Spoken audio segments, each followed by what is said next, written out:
ambiance électrisante, l'église des Assemblées de Dieu, Temple Bethléem de Porto-Novo, a célébré la fin d'une semaine de réveil spirituel marquant un tournant décisif dans la vie de ses membres.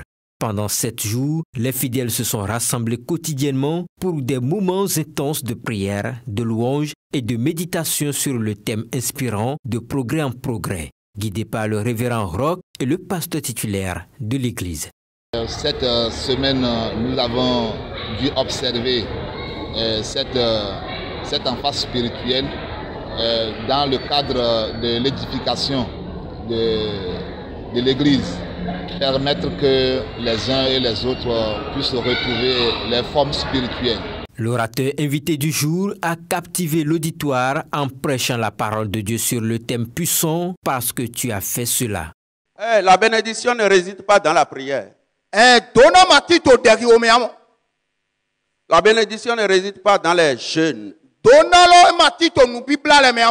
La bénédiction ne vient pas des diplômes. Il y a 3 lois spirituelles établies par Dieu pour être béni. Première loi, la loi des dîmes et des offrandes. La seconde loi est la loi de semer et moissonner. Si tu veux semer tes biens,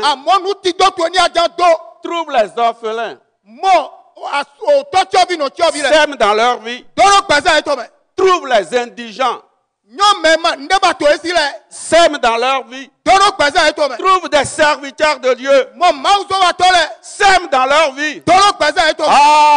Et la Bible dit, en le faisant, tu prêtes à Dieu et il te le rendra avec pourcentage. La 3e loi, c'est la loi de la libéralité. La loi de la libéralité. C'est que tu ne peux t'empêcher de donner.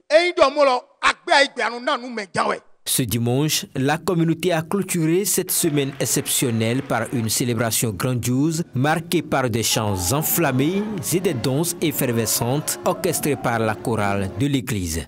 Nous avons l'habitude d'écouter, mais ce que nous venons encore d'écouter cette semaine de la bouche du serviteur de Dieu nous a ramené à comprendre qu'effectivement il faut s'approcher davantage de la parole de Dieu.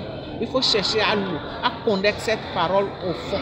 Cette semaine de réveil spirituel à l'église Bethléem de Porto-Novo restera gravée dans la mémoire des fidèles comme un tournant profond et inspirant, renforçant leur foi et leur engagement envers leur communauté. Ce fut une véritable renaissance spirituelle dont les fruits, espèrent-ils, transformeront leur vie quotidienne.